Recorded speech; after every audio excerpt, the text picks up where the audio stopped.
Hey y'all, Josie here with Emotional Wisdom, and I want to jump on here to share something that has been strong in my spirit.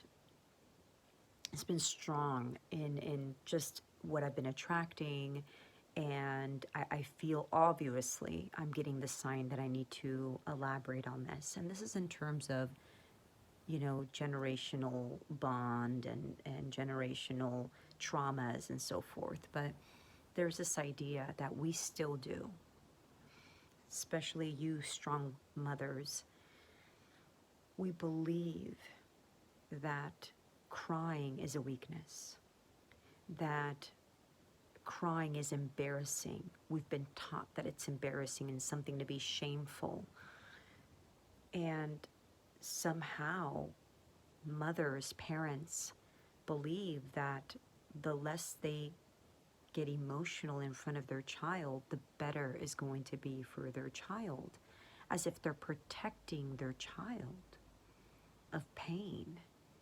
But that couldn't be further from the truth. In fact, you're disabling your child, debilitating your child. Why? Because that is not true. You're showing a child something that's not real. It is not real to not have emotions, sad ones, grief, crying. It is not real to not have those. It's human. It's part of being human to feel sad, to feel emotional, to feel pain. So if somehow you don't feel safe in expressing this to your child, and you only feel safe in showing them the positive, happy emotions, you're feeding your child a lie, or rather said, an incomplete story. So what will happen thereafter? I'll tell you. The child gets older. The child then feels emotional, sad. But the child never saw you cry. The child never saw you in pain.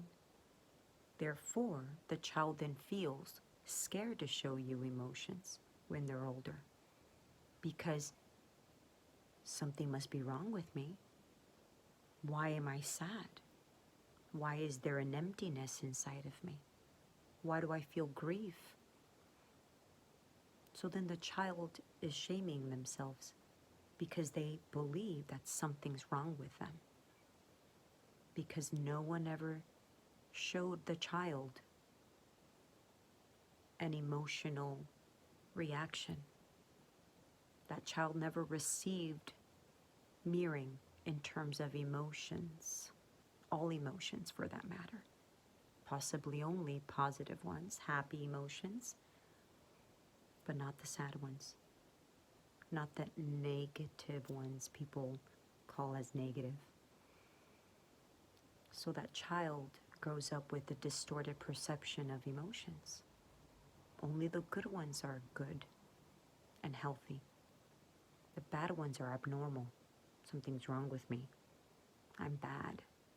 Or I'm wrong. Very debilitating. So, if you choose to get courageous and get emotional in front of your child, it is an opportunity for you to teach your child what emotions is. You can then teach your child that you're in a season of your life, one that is of sadness, one that is sad for whatever reason. But that too will pass, like the seasons. But it's also part of being human. So you gain the opportunity to educate your child to not fear emotions, the negative ones, but rather understand them, rather embrace them. So the child doesn't grow up confused with a negative perception of emotions, with a distorted perception, an incomplete story of the human emotional perception emotional function in the body. So I invite you to adopt a new belief. Allow yourself to get emotional. Allow yourself to be seen emotional and vulnerable. Allow your children to see you cry, so it can be an opportunity for you to educate them that you're in a certain season of birthing something new, and that you're just in that season of emotions, and that is perfectly okay. Encouraging them to embrace the process of being human. So go on. Set your children free with the truth, with all the love and full acceptance. Josie.